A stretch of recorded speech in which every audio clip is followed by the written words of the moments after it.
Assalamualaikum warahmatullahi wabarakatuh. Perkenalkan, nama saya Ahmad Hafid Nujaki. Saya adalah calon guru penggerak angkatan 4 dari SD Negara Manah, Kecamatan Rongga, Kabupaten Bandung Barat. Pada demonstrasi kontekstual kali ini, saya akan mencoba memaparkan tentang restitusi. Apa itu restitusi?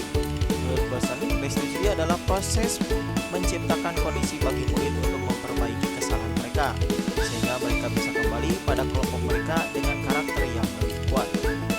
Restitusi juga adalah proses kolaboratif yang mengajarkan murid untuk mencari solusi untuk masalah dan membantu murid berpikir tentang orang seperti apa yang mereka inginkan dan bagaimana mereka harus memperlakukan orang lain.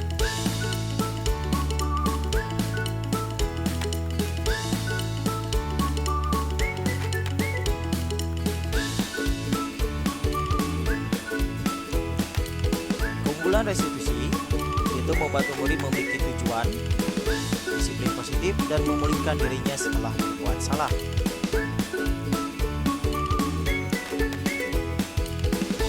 Penekanannya bukan pada bagaimana berperilaku untuk menyenangkan orang lain atau menghindari ketidaknyamanan, namun tujuannya adalah menjadi orang yang menghargai nilai-nilai kebajikan yang mereka percayai.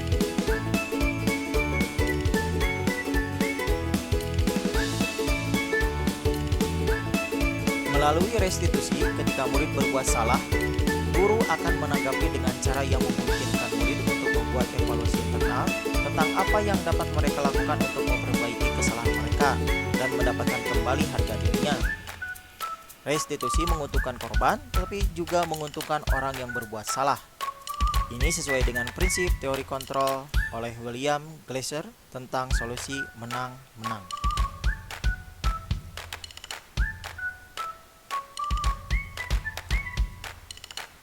Ada peluang luar biasa bagi murid untuk bertumbuh ketika mereka melakukan kesalahan. Bukankah pada hakikatnya begitulah cara kita belajar? Murid perlu bertanggung jawab atas perilaku yang mereka pilih, namun mereka juga dapat memilih untuk belajar dari pengalaman dan membuat pilihan yang lebih baik di waktu yang akan datang.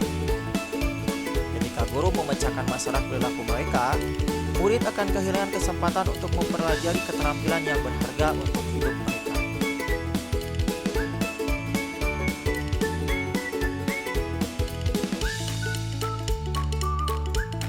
Ciri-ciri restitusi yang membedakan dengan program disiplin lainnya diantaranya: yang pertama, restitusi bukan untuk menebus kesalahan, namun untuk belajar dari kesalahan.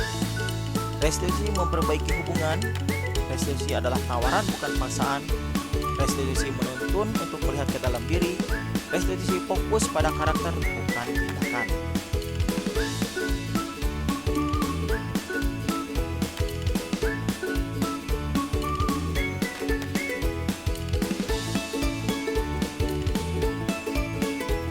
Pada segitiga restitusi terdapat 3 sisi. Yang pertama adalah menstabilkan identitas. Yang kedua adalah validasi tindakan yang salah. Yang ketiga adalah menanyakan keyakinan.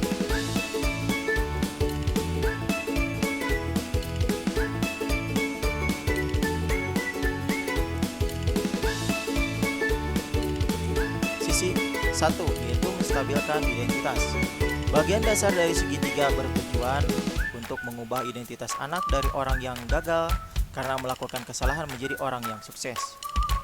Anak yang sedang mencari perhatian adalah anak yang sedang mengalami kegagalan. Dia mencoba untuk memenuhi kebutuhan dasarnya, namun ada benturan. Kalau kita mengkritik dia, maka kita akan tetap membuatnya dalam posisi gagal. Kalau kita ingin menjadi proaktif, maka kita harus meyakinkan si anak dengan mengatakan kalimat-kalimat ini. Misalnya, berbuat salah itu tidak apa-apa. Kemudian, tidak ada manusia yang sempurna. Saya juga pernah melakukan kesalahan seperti itu. Kita bisa menyelesaikan ini. Bapak tidak tertarik mencari siapa yang salah, tapi Bapak ingin mencari solusi dari permasalahan ini. Kamu berhak merasa begitu. Apakah kamu sedang menjadi teman yang baik buat dirimu sendiri? Kalau kita mengatakan kalimat-kalimat tadi, akan sangat sulit, bahkan hampir tidak mungkin buat si anak untuk tetap membangkang. Bahkan hanya butuh 30 detik saja bisa mengubah situasi yang sulit menjadi kooperatif.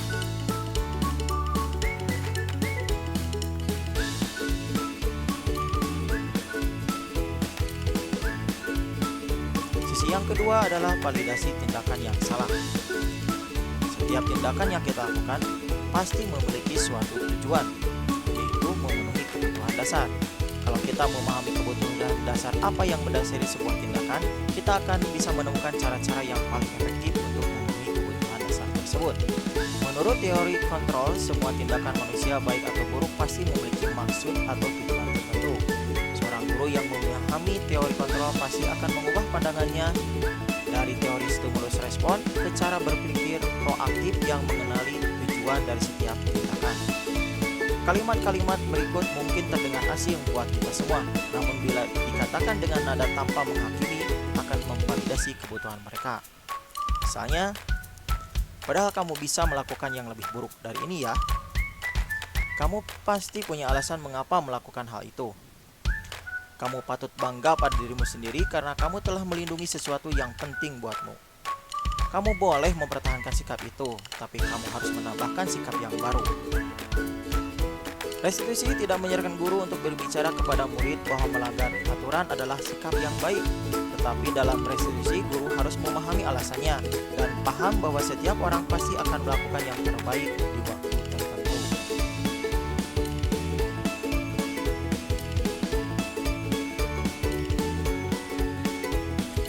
Sisi yang ketiga yaitu menanyakan keyakinan. Teori kontrol menyatakan bahwa kita pada dasarnya termotivasi secara internal. Ketika identitas sukses telah tercapai, yaitu pada langkah satu tadi atau pada sisi satu tadi, dan tingkah laku yang salah telah divalidasi atau pada sisi yang kedua tadi, maka anak akan siap untuk dihubungkan dengan nilai-nilai yang dia percaya dan berpindah menjadi orang yang dia inginkan. Pertanyaan-pertanyaan berikut ini bisa menghubungkan keyakinan anak dengan keyakinan kelas atau keluarga. Misalnya, apa nilai-nilai umum yang telah kita sepakati? Apa bayangan kita tentang kelas yang ideal? Kamu mau jadi orang yang seperti apa? Apakah kamu ingin menjadi orang yang sukses, bertanggung jawab, atau bisa dipercaya? Penting untuk menanyakan ke anak kehidupan seperti apa yang mereka inginkan. Kebanyakan anak akan mengatakan iya, tapi mereka tidak tahu bagaimana caranya menjadi orang seperti itu. Nah, tugas guru adalah membantu mereka dengan bertanya seperti apa jika mereka jadi orang seperti itu. Ketika anak sudah mendapat gambaran yang jelas tentang orang seperti apa yang mereka inginkan, guru dapat membantu anak tetap fokus pada gambaran tersebut.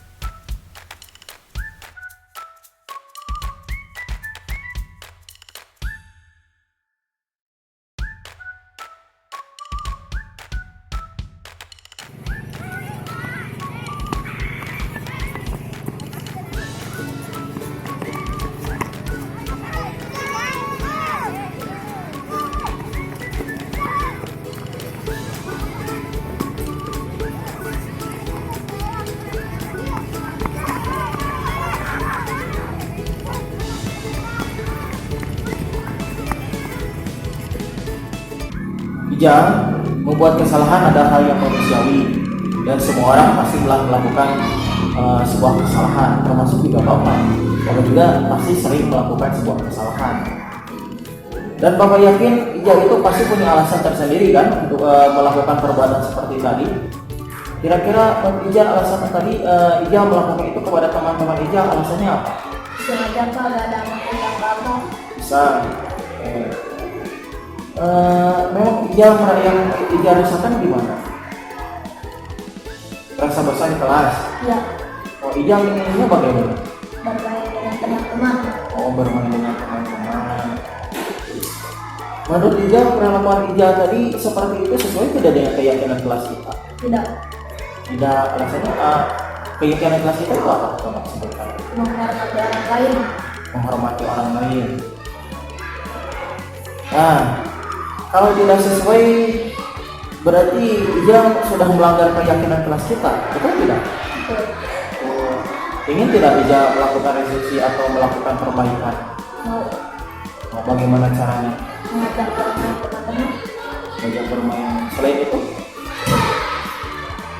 meminta maaf, minta maaf. Terus selain minta maaf apa lagi? Apakah nanti akan diulangi lagi perbuatannya? Tidak. tidak Berarti Selain minta maaf apa tadi? Tidak akan mengulangi kembali. Berjanji tidak akan mengulang kembali. Kapan Ija mau melakukan itu? Sekarang. Sekarang. Beda. So, silakan Ija perbaiki lagi hubungan Ija dengan teman-teman ya. Ya. Dan minta maaf pada teman-teman. Terus apa lagi? Berjanji tidak akan mengulangi lagi. Ya, silakan lakukan.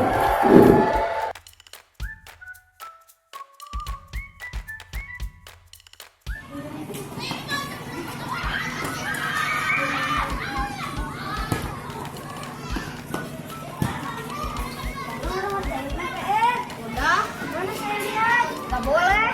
Mana lihat saya mau ngerjain? Nah, kamu harus ngerjain PR sendiri. Gak apa-apa kan sekarang dikumpulin. Ya jangan. Ya boleh sih. Jangan.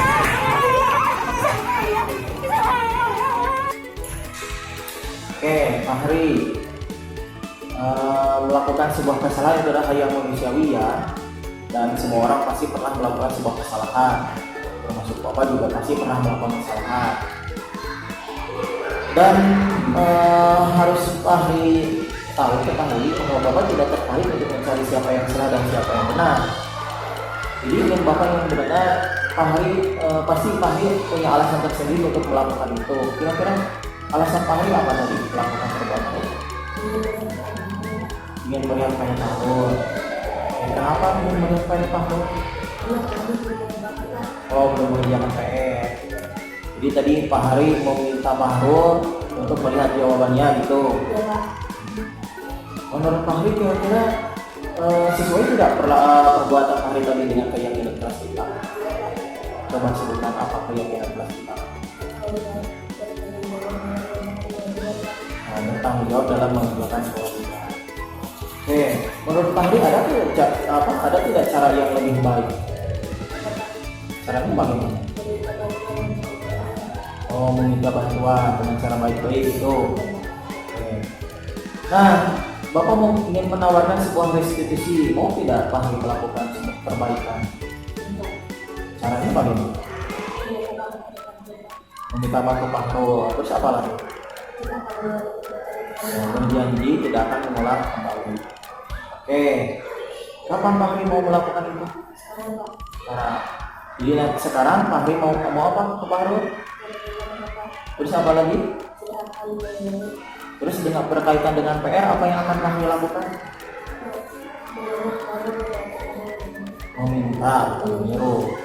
Meminta Pak Harun untuk membantu.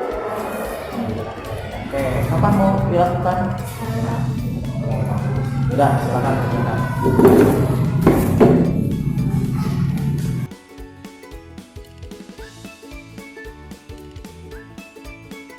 Dengan restitusi tadi, saya semakin yakin untuk menjalankan keyakinan kelas dengan sungguh-sungguh. Dan saya tahu bagaimana cara memperbaiki kesalahan saya sehingga saya bisa lebih akrab lagi dengan teman-teman saya. Dengan restitusi yang saya lakukan tadi, saya merasa tidak dipermalukan di depan teman-teman. Dan saya tahu bagaimana cara memperbaiki kesalahan saya. Demikian guru hebat di seluruh Nusantara, demonstrasi kontekstual budaya positif. Terima kasih atas perhatiannya. Salam guru penggerak, guru bergerak Indonesia maju. Assalamualaikum warahmatullahi wabarakatuh.